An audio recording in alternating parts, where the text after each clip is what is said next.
While the 3 bay roofs were under construction, 1,000 T-shaped concrete blocks were being cast to build the supporting columns.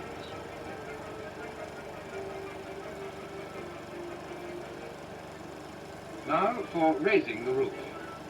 4 operating teams, 1 at each column corner, stand by with their radio telephones ready to go at a word from the control engineer.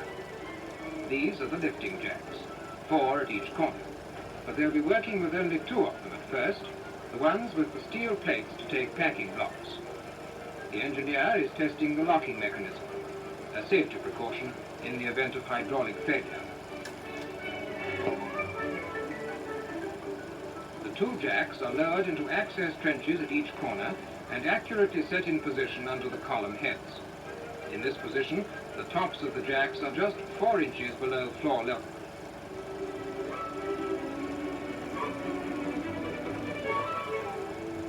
The oil pipeline from jacks to pump is connected up. The valves are opened. The control engineer checks with each team that they are ready to lift.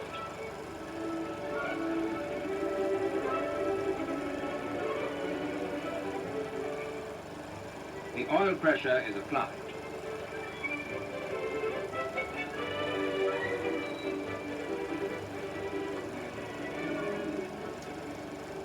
The roof begins to rise slowly, evenly at all 4 corners.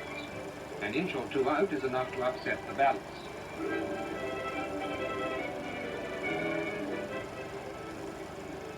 This lift will raise the roof 8 inches above floor level, and 8 inches it is.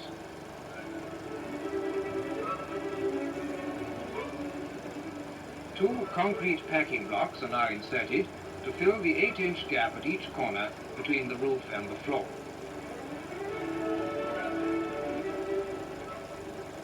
This is what has happened so far. 2 jacks in the trench 4 inches below floor level. Jacks extended 12 inches, raising the roof 8 inches. Concrete blocks in to fill the gap. The jacks are now lowered just a fraction to transfer the load to the packing blocks, then fully retracted.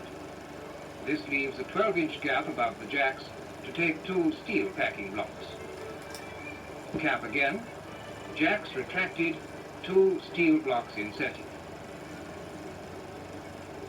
Up go the jacks once more, raising the roof to 20 inches.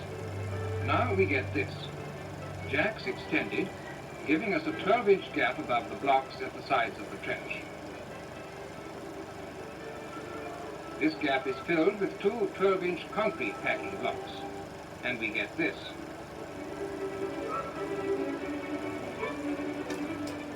Now the oil pressure is released gradually and the jacks lowered to take 2 more 12-inch steel blocks. There they are in position. Once again the jacks raise the roof, this time to a height of 2 feet 8 inches above floor level. This provides space for 2 more 12-inch concrete blocks. The jacks and steel blocks can now be lowered, leaving the roof firmly supported by the concrete blocks. The 4 steel blocks are now removed, then the jacks.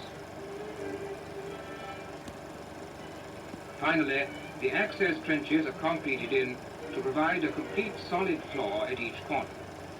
The remaining 2 jacks, not used so far, are brought into service and placed on the concrete floor beneath the column heads and extended 12 inches, raising the roof to 3 feet 8 inches. The concrete packing blocks are now removed.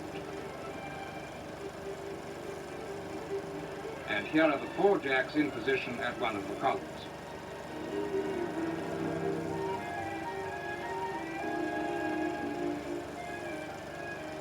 While the roof is still at a convenient working height, time has elapsed after pre-stressing. The 40 miles of wire in the gable ends, torsion box and valley beams are grouted by pump using a colloidal sand cement composition for protection against corrosion.